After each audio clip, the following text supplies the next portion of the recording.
మీ తాకట్టు బంగారాన్ని విడిపించిన 30 నిమిషాల్లో క్యాష్ ఇవ్వబడును. కొమ్మూరి గోల్డ్. ఒక సాధారణ గృహిణికి అమ్మవారు కలలో ప్రత్యక్షమయ్యారు. ఆమె చెప్పిన ఒక్క మాటే నేటికి కోట్లాది మంది చేసే వరలక్ష్మి వ్రతానికి కారణమైంది. ఇంతకీ ఆ పవిత్ర కథ ఏంటో తెలుసుకుందామా? వరలక్ష్మి వ్రతానికి సంబంధించిన కథ స్కాంద పురాణంలో వివరించబడిందండి. పూర్వం మగధ దేశంలో చారుమతి అనే ఒక సతీశీలురాలు ఉండేవారట.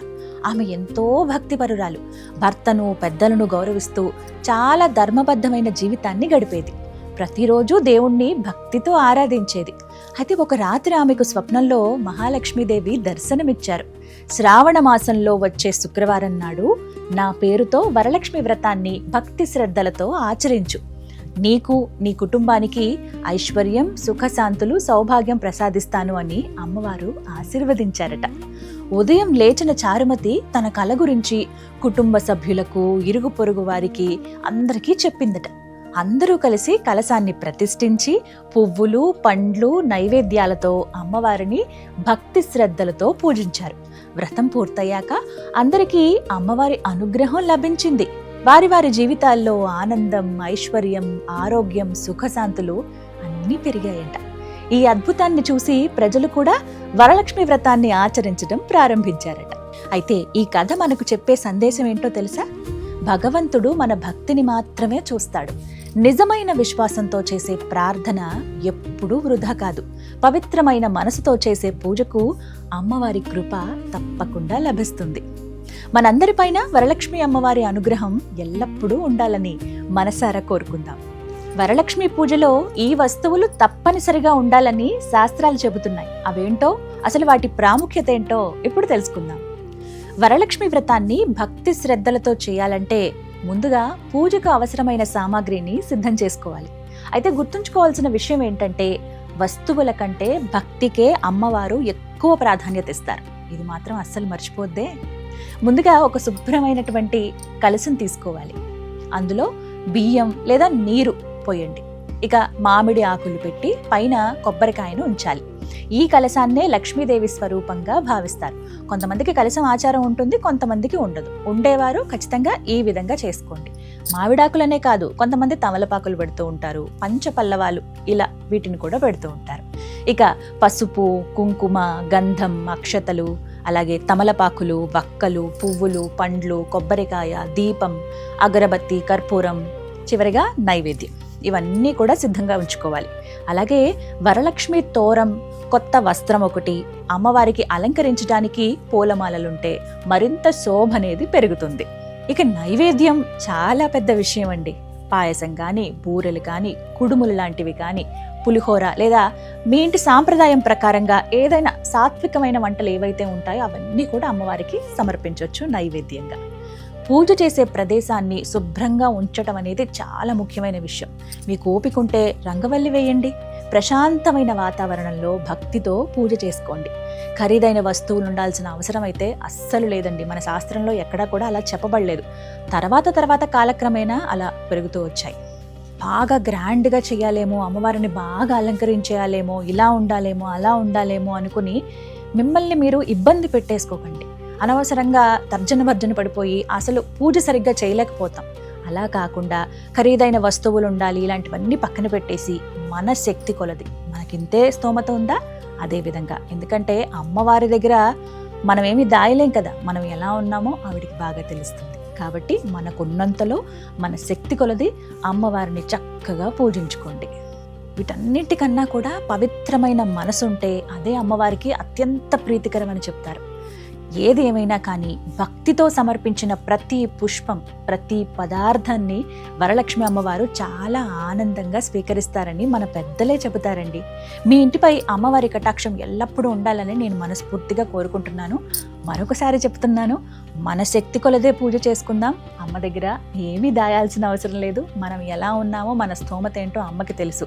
అయితే ఉన్న స్థితి నుంచి ఉన్నత స్థితికి తీసుకువెళ్ళమని ఆ వరలక్ష్మి అమ్మవారిని ఈ సందర్భంగా వేడుకుందాం. మనలో చాలా మందికి వరలక్ష్మి వ్రతం ఆచరించాలని ఉంది, కానీ విధానం తెలియదు. కేవలం 2 నిమిషాల్లో చాలా సులభంగా తెలుసుకుందామా? మీ అందరికీ వివరిస్తాను, వినండి. వరలక్ష్మి అమ్మవారి పూజను అంటే ఈ వ్రతాన్ని శుభ్రత, భక్తి, ప్రశాంతమైన మనసుతో మనం ప్రారంభించుకోవాలండి. ముందుగా చేయాల్సిన పని మనం ఉండే ప్రదేశం అంటే మన ఇంటిని శుభ్రం చేసుకోవాలి. ముఖ్యంగా పూజా స్థలంలో చక్కటి ముగ్గు వేసుకోండి. ఇంకా ఆధ్యాత్మికంగా కనిపిస్తుంది, మనకెంతో ప్రశాంతత, ఆనందం అని కూడా అనిపిస్తుంది. పూజ గది ఎలాగో శుభ్రం చేసుకుంటాం, అక్కడి వరకు కాకుండా ఇల్లంతా శుభ్రం చేసుకుని ఇంటి ముందు ముగ్గు వేసుకుని తర్వాత ఒక పీట పైన బియ్యం పరిచి దానిపైన కలశాన్ని ప్రతిష్ఠించాలి. కలశంలో నీరు లేదా బియ్యం ఏవైనా వేయవచ్చు.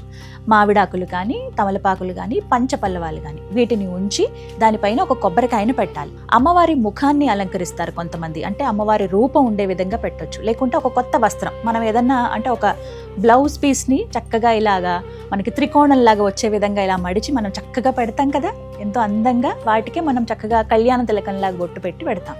లేదంటే అమ్మవారి రూపులు ఇప్పుడు అందరూ తెచ్చుకుని అవే చక్కగా అమ్మలాగా అలంకరించుకుంటున్నారు కదా, అలా చేయవచ్చు. అలంకరణ పూర్తయ్యాక ముందుగా గణపతి పూజ చేయాలి. పసుపు గణపతి పూజ ఖచ్చితంగా చేయాలి. ఎందుకంటే ఎలాంటి ఆటంకాలు లేకుండా పూజ పూర్తవ్వాలని ముందుగా ప్రార్థించాల్సిన ఆయనకే కదా. ఆ తర్వాత వరలక్ష్మి అమ్మవారిని ఆవాహన చేసి, అంటే కలశం ఏదైతే ఉందో అదే అమ్మవారిగా భావించి ఆవాహన చేయవచ్చు. కొంతమంది ఫోటోలు కూడా పెట్టుకుంటారండి, ఫొటోస్ కూడా పెట్టుకోవచ్చు అమ్మవారివి. మీకు స్తోమత ఉంటే విగ్రహం ఉన్నా ఓకే, విగ్రహం అయినా పెట్టుకోండి. అమ్మవారిని ఆవాహన చేసిన తర్వాత పసుపు, కుంకుమ, గంధం, పూలు వీటిని ముందుగా సమర్పించండి. అలాగే అమ్మవారికి ఇష్టమైనటువంటి నైవేద్యాలు సమర్పించండి. అవి మీ శక్తి కొలది, మీరు ఏ విధంగా చేసినా. క్షీరం ఎక్కువగా ఇష్టపడతారు అమ్మవారు, తీపి పదార్థాలు అంటే మధురం ఇష్టపడుతుంది కాబట్టి చాలామంది పరవాన్నం, పాయసం ఇవి చేసి పెడతారు. ఎంత ఇదిగా పెట్టినా భక్తితో, ప్రేమతో పెడితే అమ్మ ఖచ్చితంగా స్వీకరిస్తుంది. ఇక ఇవన్నీ సిద్ధం చేసుకోండి. నైవేద్యం ఎలాగో చివరిలో పెడతాం కాబట్టి ముందుగా ఇవన్నీ సిద్ధం చేసుకుని దీపారాధన చేయాలి. అనంతరం వరలక్ష్మి వ్రత కథను వినాలి, లేకుంటే చదవాలి. ఆ తర్వాత పవిత్రమైన తోరాన్ని పూజించి చేతికి కట్టుకోవాలి. చివరిగా కర్పూర హారతి ఇచ్చి అమ్మవారి ఆశీస్సులు కోరుకోవాలి. కుటుంబ సభ్యులు అందరూ కలిసి నమస్కరించి ప్రసాదాన్ని స్వీకరించాలి. చాలా మందికి ఉన్నటువంటి సమస్య ఏంటో తెలుసా? ఇది ఆడవాళ్ల పండగ, ఆడవాళ్ళు మాత్రమే చేసుకోవాలి, ఆడవాళ్ళు మాత్రమే ఉండాలనుకుంటారు. కాదండి, దంపతి సమేతంగా వరలక్ష్మి వ్రతాన్ని ఆచరించవచ్చు.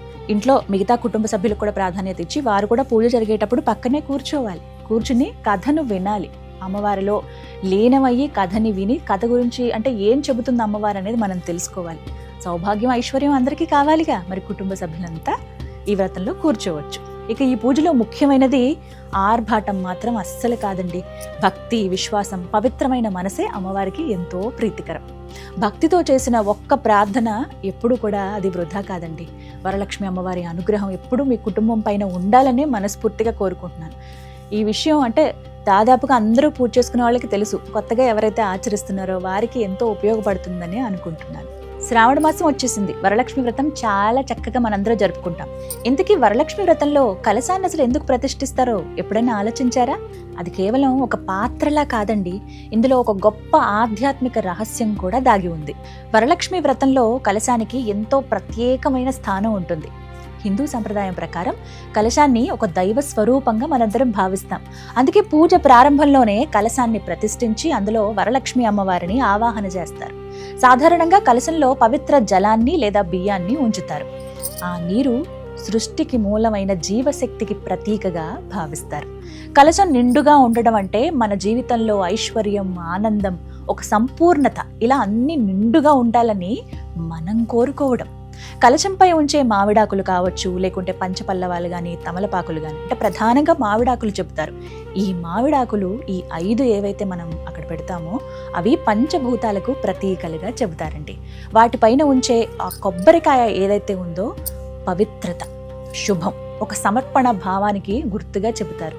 ఇక కలశం ఏదైతే ఉందో ఆ కలశానికి కట్టే పసుపు దారం మంగళానికి, శుభానికి సంకేతంగా చెబుతారు. ఈ విధంగా కలశంలోని ప్రతి అంశానికి ఒక ఆధ్యాత్మిక అర్థం ఉంది.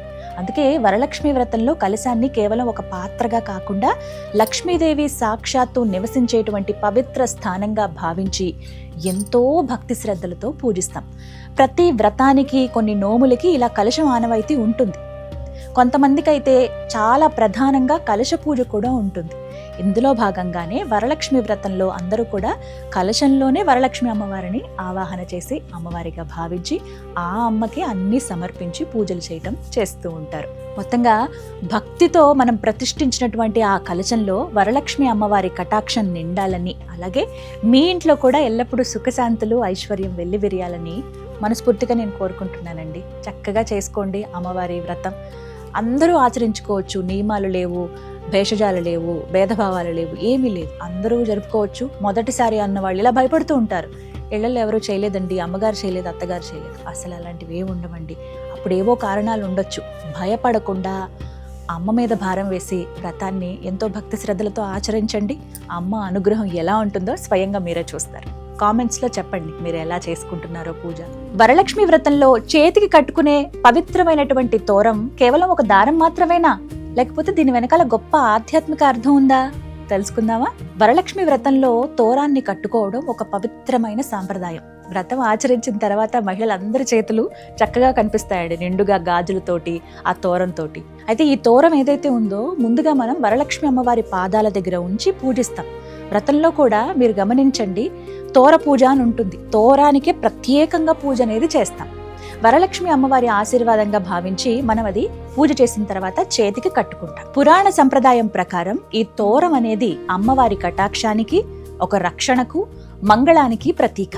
ఇది భక్తికి గుర్తుగా, దేవిపై మన విశ్వాసానికి చిహ్నంగా మనందరం భావిస్తాం. సాధారణంగా ఈ తోరంలో 9 ముడులు వేస్తారండి. కొన్ని సాంప్రదాయాల్లో ప్రతి ముడి నవశక్తులను లేకపోతే నవగ్రహాల శుభాశీస్సులను సూచిస్తుందని చెబుతూ ఉంటారు. అయితే ప్రాంతాన్ని బట్టి ఈ ఆచారంలో కొంత తేడా కూడా మనకు కనిపిస్తుందండి. తోరాన్ని కట్టుకునే సమయంలో అమ్మవారి అనుగ్రహం ఎల్లప్పుడూ నాతో, నా కుటుంబంతో ఉండాలి అని మనస్ఫూర్తిగా మనం ప్రార్థించి కట్టుకోవాలి. ఏదో అలా తోరం కట్టేయడం కాదు. అందుకే ఇది కేవలం ఒక దారం మాత్రం కాదు, భక్తి, శుభం, ఆశీర్వాదానికి ఒక ప్రతీకగా చెబుతారు. వ్రతం పూర్తయిన తర్వాత కూడా కొంతకాలం ఈ తోరాన్ని భక్తితో ధరిస్తారు. అది అమ్మవారి స్మరణగా, ఆమె కటాక్షం ఎల్లప్పుడూ మనపై ఉండాలనే భావానికి గుర్తుగా ఉంటుంది. వ్రతం ఆచరించిన వారు అందరూ కూడా ఈ తోరాన్ని కట్టుకోవచ్చండి. ఉదాహరణకి 3 కలిసి వ్రతం చేసుకుంటున్నారు, లేకపోతే 4 కలిసి, ఒక్కలైనా కూడా, ఇద్దరైనా కూడా, ఎంతమంది ఉన్నా తోర పూజ చేసుకుని, ఇక ఈ తోరానికైతే కొంతమంది పుష్పాలు పెడుతూ ఉంటారు. ప్రధానంగా మధ్యలో 1 పుష్పం పెట్టి మిగతా అన్ని కూడా ముడులు వేస్తూ ఉంటారు. లేదు, చిన్న చిన్న పుష్పాలు ఉంటే మిగతా అన్ని కూడా 9 ముడులకు 9 పుష్పాలతో కూడా అలా ముళ్ళు వేసి చేస్తూ ఉంటారు. చాలా పవిత్రంగా భావించండి. ఇవి దాదాపుగా అంటే మనం అమ్మవారిని కదిలించే వరకు కొంతమంది చేతికి ఉంచుకుంటారండి, లేదంటే కొంతమంది ఉండే వరకు ఉంటుంది అమ్మ రక్ష మనతో పాటు అన్నట్టుగా అలా కూడా మీ చేతికి ఉంచుకోవచ్చు. ఎలాంటి ఇబ్బంది లేదు. ఎందుకంటే అమ్మవారి కటాక్షం ఎవరు కోరుకోరు. ఈ విధంగా మీరు చేసి, అంటే ఇవన్నీ చెప్పడానికి కారణం ఏంటంటే మన శాస్త్రం అసలు ఏం చెప్పింది, ప్రతి పూజకి ఎలాంటి కారణాలున్నా, ఎటువంటి దైవిక శక్తులు ఉంటాయి, ప్రత్యేకించి వాటిని మనం ఎందుకు గౌరవించాలని చెప్పడంలో భాగంగానే ఇలా తోరం గురించి ఇవాళ మనం తెలుసుకున్నాం. ఇలా వ్రతంలో ఆచరించేటువంటి ప్రతి పద్ధతి వెనకాల ఎటువంటి మూలం ఉందనేది ప్రతి వీడియోలో నేను మీకు తెలియజేస్తాను. శ్రీమాత్రే నమః.